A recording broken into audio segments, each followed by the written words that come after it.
The guest on this podcast episode has no disclosures to declare.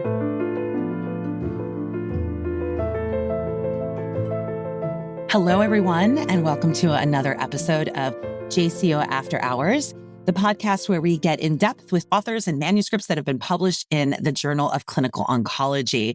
I'm your host, Shannon Westin, gynecologic oncologist by trade and social media editor for the JCO.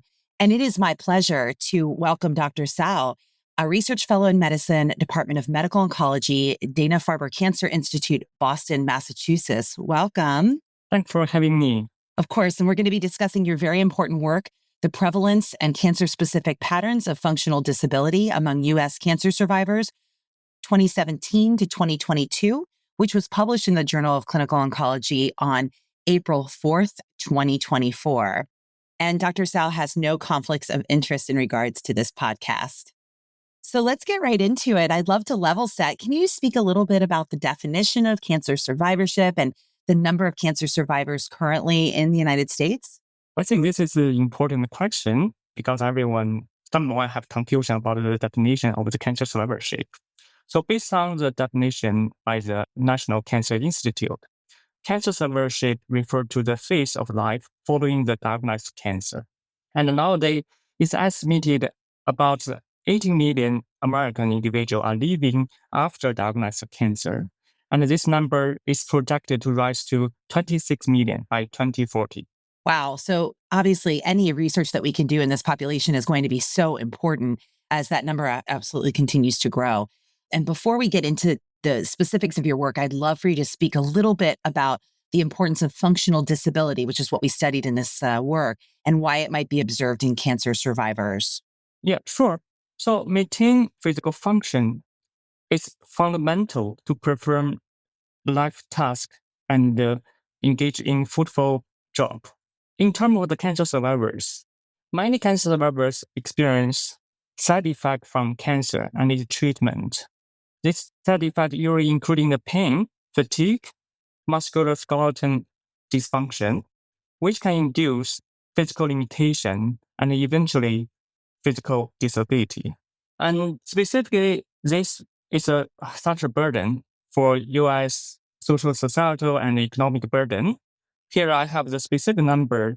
So in 2019, an estimated over 100,000 people living with and beyond cancer were unable to work and they received the Social Security Administration disability benefit with a result cost of $1.8 billion in disability claims. Wow. We always think about the impact on the survivor, on their family, but I think it's also really important to look at those other objective data about the impact on society as a whole. Thank you. That was great detail.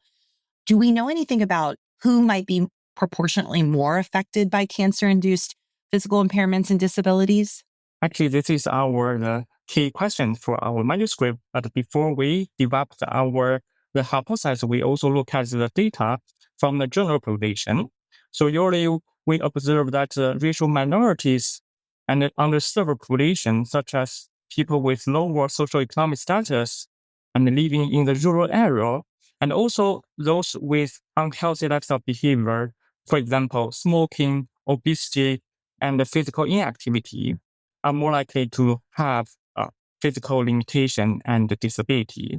And also the comorbidity in cancer survivors, such as diabetes, cardiovascular disease, also increase the likelihood of physical disability.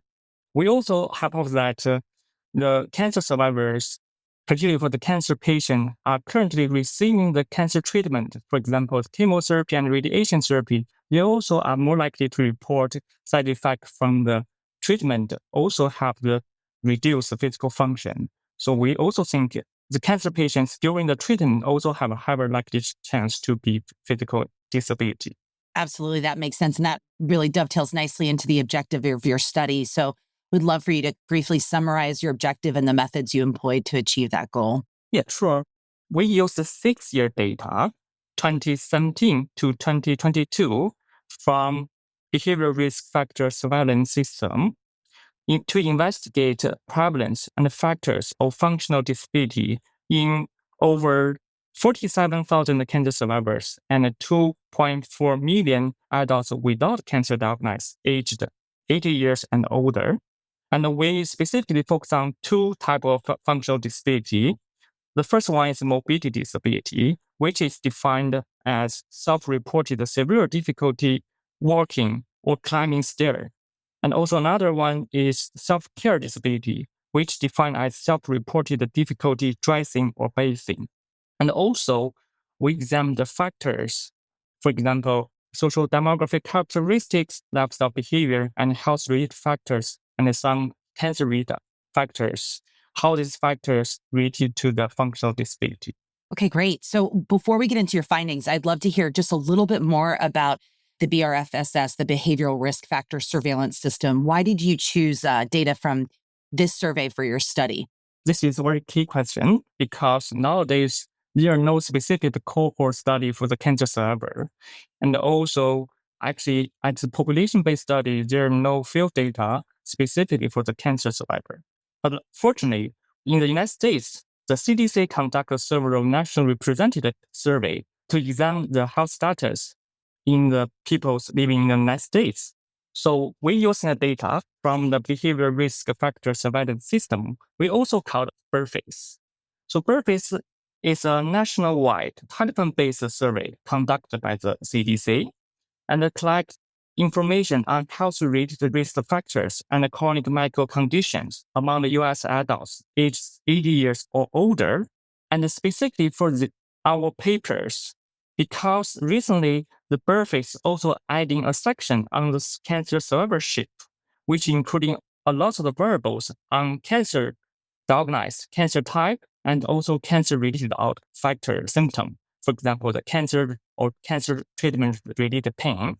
So we're using this data to realize our idea. Okay, great. So let's start with what you found in regards to the first aspect with mobility disability. First, we observed the prevalence of mobility disability is much higher in cancer survivors than non-cancer adults. And also among cancer survivors, more than 25% of the cancer survivors reported mobility disability. We also observed the prevalence of the mobility disability is much higher in racial minority groups and underserved population and those with unhealthy behavior and medical conditions. And in addition to the underrepresented minorities, were there any other kind of socioeconomic, demographic factors associated with high prevalence of mobility disability? Yes, the factor like lower level of education, income, being unmarried, and living in non-metropolitan areas were associated with higher prevalence of mobility disability. And also, I forgot to mention another the factors is cancer-related factors. We're also including several cancer-related factors such as cancer and cancer-related pain.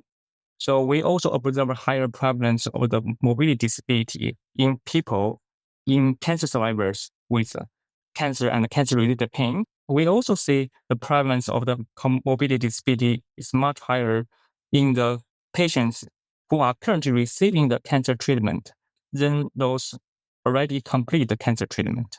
Yeah, that makes a lot of sense. And to that end, with regards to treatment, were there any cancer-specific patterns of mobility disability?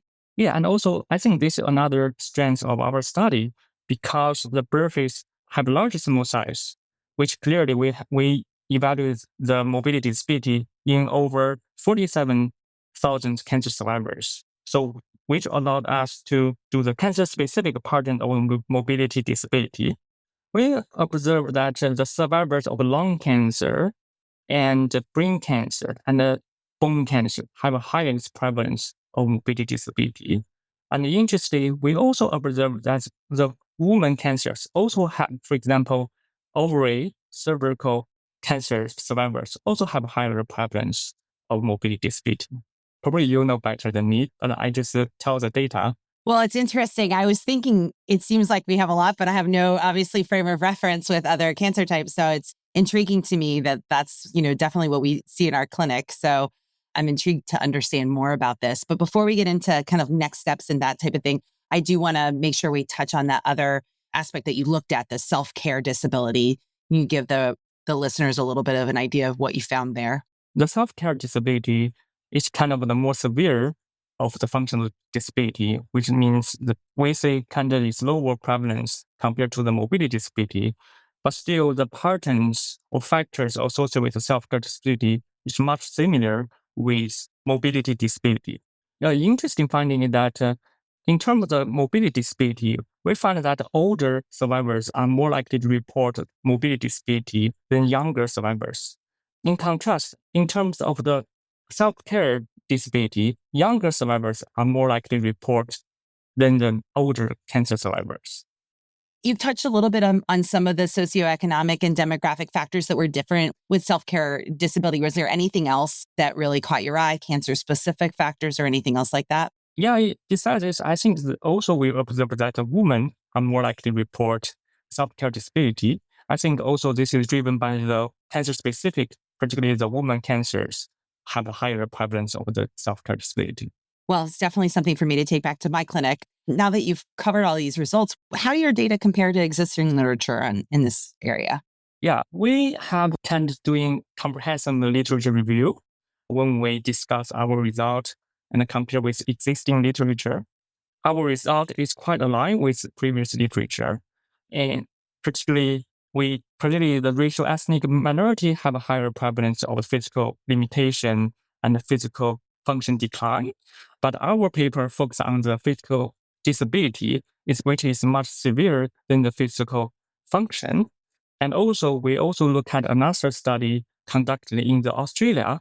We quite find very similar result, even for cancer-specific patterns of the functional disability. I guess the next question I have is, was there anything that surprised you about your results? I just mentioned that the most surprised me is that the older people are more likely to report the mobility disability, but the younger people are more likely to report self-care disability. Our data don't support to explore why this happened and what's the etiology behind this. But our hypothesis is that the younger cancer survivor, younger cancer patients are more likely to receive the aggressive treatment that can play a significant role in the functional outcome. Yeah, it sounds like that's definitely an area of unmet need for more research, but I like your hypothesis. I do wonder if that's somewhat related. And I guess that leads us to our final question. What are your next steps and how can I potentially use this in practice? How can our listeners employ these findings in their practice? What do you recommend? I think that our findings highlight the importance of screening for functional limitation at the baseline and throughout the cancer treatment and even the cancer survivorship.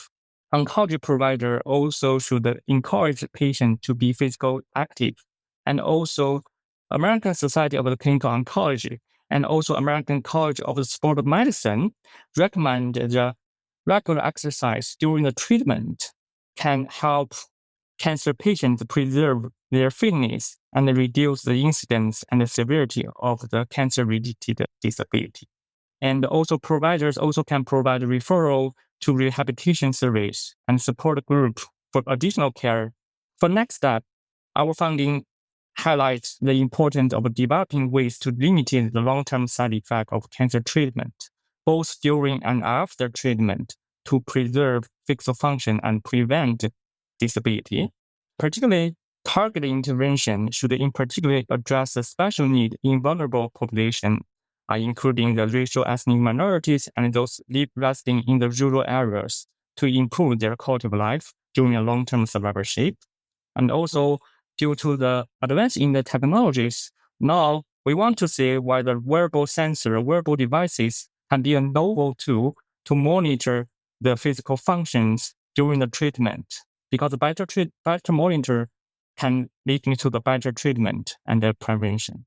That's great. Yeah, what a great way to end. I think that exercise clearly is key, not only for preventing these issues, but also we know that it potentially can even improve response to therapy and recurrence-free survival. So I think lots of reasons to be focusing on physical activity in our clinics and ensuring our patients and our cancer survivors are really participating in those types of activities. Well, Dr. Sao, it was such a pleasure. I cannot believe you are only a research fellow. I can't wait to see where your career takes you. Congratulations on this great work. Thank you. Thank you for this great opportunity to share my work and looking for my future work in the field. Oh, yeah. So you guys, if you're looking for somebody to come and push the boundaries of functional disability and activity, you know where to look. And again, thank you all, our listeners, for tuning in to another episode of JCO After Hours. Again, we were discussing prevalence and cancer-specific patterns of functional disability among U.S. cancer survivors, 2017 to 2022. Original research published in the JCO, April 4th, 2024. So if you're looking for more podcast offerings, check out other JCO After Hours offerings wherever you get your podcasts. Have an awesome day. The purpose of this podcast is to educate and to inform. This is not a substitute for professional medical care and is not intended for use in the diagnosis or treatment of individual conditions. Guests on this podcast express their own opinions, experience, and conclusions. Guest statements on the podcast do not express the opinions of ASCO. The mention of any product, service, organization, activity, or therapy should not be construed as an ASCO endorsement.